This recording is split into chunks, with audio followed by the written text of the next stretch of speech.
কিয়ামতের 10টি বড় আলামত। কিয়ামত শব্দটি অপরিচিত। কিয়ামত শব্দটি অপরিচিত কোনো শব্দ নয়। আল্লাহ তাআলা দুনিয়া সৃষ্টির পর এর সময়কাল বেঁধে দিয়েছেন। দুনিয়াতে কখন কি ঘটবে তা আল্লাহ তাআলা নবী রাসূলগণ দ্বারা জানিয়েছেন। কিয়ামত হলো এরকম একটি গুরুত্বপূর্ণ বিষয় যা প্রত্যেক নবী রাসূল তার উম্মতদের জানিয়েছেন। কখন হবে, কিভাবে সংঘটিত হবে ইত্যাদি ইত্যাদি। আল্লাহ তাআলা স্বয়ং কিয়ামত সম্পর্কিত কয়েকটি সূরা নাজিল করিয়াছেন, যেমন সূরা কিয়ামা, সূরা জিলজাল। আল্লাহ তাআলা এসব সূরার মাধ্যমে কিয়ামত সম্পর্কে বিস্তারিত বর্ণনা করেছেন, যার উপর বিশ্বাস করা প্রত্যেক মুমিনের জন্য জরুরি। অদৃশ্যের প্রতি বিশ্বাস ঈমানের 6টি মৌলিক বিষয়ের অন্যতম।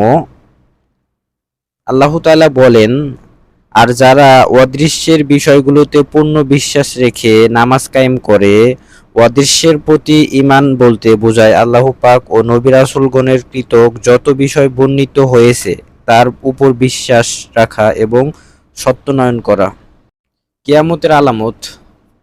কিয়ামত বলতে বোঝায় মহাপ্রলয়, যে সময় পৃথিবীর সমাপ্তি ঘটবে এবং সমস্ত সৃষ্টিজীব মহান আল্লাহ তাআলার দরবারে উপস্থিত হওয়ার প্রস্তুত হবে।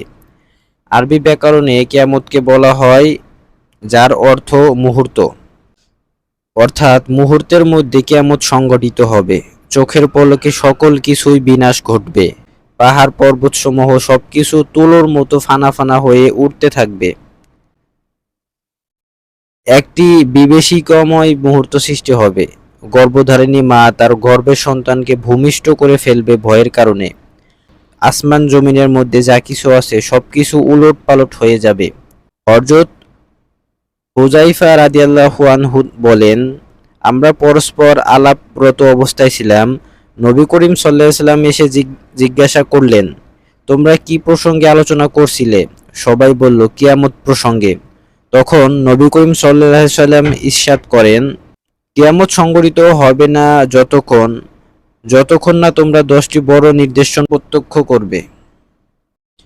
ধোঁয়া, দাজ্জাল, অদ্ভুত প্রাণী, পশ্চিম দিগন্তে প্রভাতের সূর্যোদয়, মরিয়ম আলাইহিস সালাম এর সন্তান ঈসা আলাইহিস সালাম এর পৃথিবীতে প্রত্যাগমন, ইয়াজুজ মাজুজের উদ্ধার, 3টি ভূমিধস, প্রাচ্য ভূমিধস, পাশ্চাত্যে ভূমিধস, আরব উপদ্বীপে ভূমিধস, পরিশেষে ইয়ামিন থেকে উত্থাপিত হাসরের ময়দানের দিকে তাড়নাকারী বিশাল অগ্নি।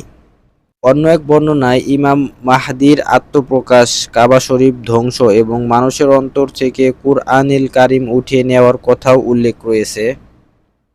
দাজ্জালের ফিতনা। উপরে সবগুলো নিদর্শন বড় নিদর্শন যা এখনো সংঘটিত হয়নি। এর মধ্যে দাজ্জালের ফিতনা সবচেয়ে ভয়ানক। নবী করিম সাল্লাল্লাহু আলাইহি ওয়াসাল্লাম বলেন, আদম আলাইহিস সালাম সৃষ্টির পর থেকে নিয়ে কিয়ামত পর্যন্ত দাজ্জালের ফিতনা অপেক্ষা বৃহৎ ও সুবিস্তৃত ফিতনা দ্বিতীয় হবে না। এমন কোনো নবী নাই যে তার উম্মতকে দাজ্জাল ফিতনা সম্পর্কে সতর্ক করে নাই।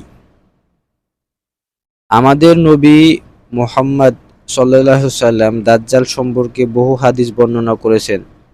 ইবনে ওমর রাদিয়াল্লাহু আনহু হইতে বর্ণিত, তিনি বলেন, একদা নবী করিম সাল্লাল্লাহু আলাইহি ওয়াসাল্লাম মানুষের মাঝে ভাষণ দিতে দাঁড়ালেন।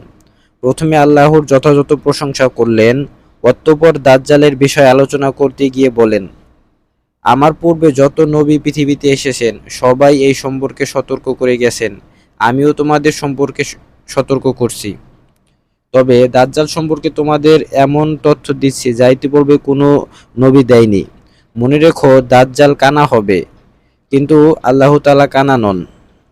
হাদিসের ভাষ্য অনুযায়ী দাজ্জালের অন্যতম বৈশিষ্ট্য হবে সে কানা, অর্থাৎ সে এক চোখ দিয়ে দেখবে আর অন্য চোখ কানা হবে।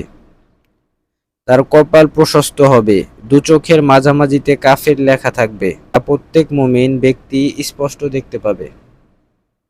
দাজ্জাল আসার পূর্বে মুসলমানদের সাথে খ্রিস্টানদের বেশ কয়েকটি যুদ্ধ হবে, এর মধ্যে একটি বিশাল আকার ধারণ করবে। আল্লাহ তাআলা ওই যুদ্ধে মুসলমানদের বিজয় দান করবেন। মুসলমানরা কনস্টান্টিনোপল বিজয় করবেন, তখন দাজ্জালের আবির্ভাব ঘটবে। নবী করিম সাল্লাল্লাহু আলাইহি সাল্লাম বলেন, শীঘ্রই তোমরা আরব উপদ্বীপে যুদ্ধ করবে, আল্লাহ তাআলা তোমাদের বিজয় দান করবেন। অতঃপর পারস্যের বর্তমান ইরান বিরুদ্ধে যুদ্ধ করবে, আল্লাহ তাআলা তোমাদেরকে বিজয় দান করবে। অতঃপর রোমানদের বিরুদ্ধে যুদ্ধ করবে, আল্লাহ তাআলা তোমাদের বিজয় দান করবেন। অবশেষে দাজ্জালের বিরুদ্ধে যুদ্ধ করবে, সেখানেও আল্লাহ তাআলা তোমাদের বিজয় দান করবেন। আর এক হাদিসে আল্লাহর রাসূল সাল্লাল্লাহু আলাইহি সাল্লাম বলেন, জেরুজালেমের জনবসতি বৃদ্ধি মানে মদিনার বিনাশ, মদিনার বিনাশ মানে বিশ্বযুদ্ধের সূচনা, বিশ্বযুদ্ধের সূচনা মানে কনস্টান্টিনোপল বিজয়, কনস্টান্টিনোপল বিজয় মানে দাজ্জালের আবির্ভাব। দাজ্জালকে আল্লাহ তাআলা এখনো কোনো এক স্থানে গোপন করে রেখেছেন, অচিরেই তাকে মুক্তি করা হবে। সে বের হয়ে 40 দিন পৃথিবীতে অবস্থান করবে। তার এই 40 দিনের প্রথম দিন হবে 1 বছরের ন্যায়, দ্বিতীয় দিন 1 মাস, তৃতীয় দিন 1 সপ্তাহের ন্যায় হবে। 40 দিনে সারা বিশ্ব ভ্রমণ করবে শুধু মক্কা মদিনা ব্যতীত। মক্কা মদিনার প্রত্যেকটি সড়কে ফেরেশতারা প্রহরী হিসাবে অবস্থান করবে। বাতাসের ন্যায় চলার গতি হবে, মুহূর্তের মধ্যে এক প্রান্ত থেকে অন্য প্রান্ত চলে যাবে। নবী করিম সাল্লাল্লাহু আলাইহি সাল্লাম বলেন, মক্কা মদিনা ব্যতীত পৃথিবীর এমন কোনো শহর নেই যেখানে দাজ্জাল গিয়ে পৌঁছাবে না। দাজ্জালকে আল্লাহ তাআলা এক অন্যরকম অদ্ভুত ক্ষমতা দান করবেন। সে মৃত্যুকে জীবিত করতে পারবে, আবার জীবিতকে মৃত্যু করতে পারবে। দাজ্জালের সাথে সহস্রিত জান্নাত জাহান্নাম থাকবে। সে মানুষদের জান্নাতের আশা দিবে, আবার জাহান্নামের ভয় সৃষ্টি করবে। কোথাও কোথাও বলা হয়েছে তার সাথে 2টি নদী থাকবে, একটি সাদা পানি এবং অপরটি জ্বলন্ত আগুনের পানি। আসলে তার সাদা পানি নদীটি হবে জাহান্নাম, আর অপরটি হবে জান্নাত, যেমনটা এই হাদিসে বলা হয়েছে। নবী করিম সাল্লাল্লাহু আলাইহি সাল্লাম বলেন, আমি ভালোই করে জানি দাজ্জালের সাথে কি থাকবে। তার সাথে 2টি নদী থাকবে, দেখতে একদিকে সাদা পানি এবং অপরটিকে জ্বলন্ত আগুনের মতো মনে হবে। তোমরা যদি দাজ্জালকে পেয়ে যাও, তবে তার আগুনে ঝাঁপ দিয়ে দাও। তার অলৌকিক সব ক্ষমতা ও জাদুময় কর্মকাণ্ডের কারণে মানুষের ঈমান নিয়ে খেলবে। দুর্বল চিত্রের মুমিনরাও তার অলৌকিক ক্ষমতার কাছে তাদের ঈমানকে বিক্রি করবে। তার অসাধারণ জাদুময় কর্মকাণ্ডের ধারা সে কিছু সময়ের জন্য অসংখ্য অনুসারী করে ফেলবে। তার অনুসারী সবাই জাহান্নামী হিসাবে সাব্যস্ত হবে। আল্লাহর রাসূল সাল্লাল্লাহু আলাইহি সাল্লাম দাজ্জালের এই ভয়াবহ ফিতনা থেকে বাঁচার বিভিন্ন উপায় তার উম্মত শিখিয়ে গেছেন। তার মধ্যে অন্যতম হলো প্রত্যেক শুক্রবার সূরা কাহফ এর প্রথম 10 আয়াত নিয়মিত তিলাওয়াত করা। নবী করিম সাল্লাল্লাহু আলাইহি সাল্লাম বলেন, যে ব্যক্তি সূরা কাহফের প্রথম 10 আয়াত মুখস্থ করে নিল, সে দাজ্জাল থেকে রক্ষা পেয়ে গেল।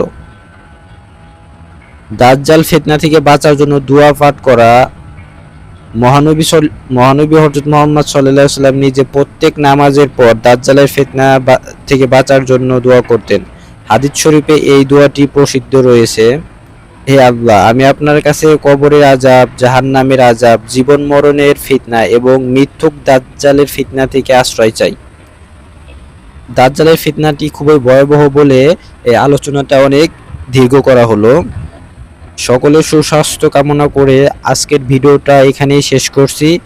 আসসালামু আলাইকুম ওয়া রাহমাতুল্লাহি ওয়া বারাকাতুহু।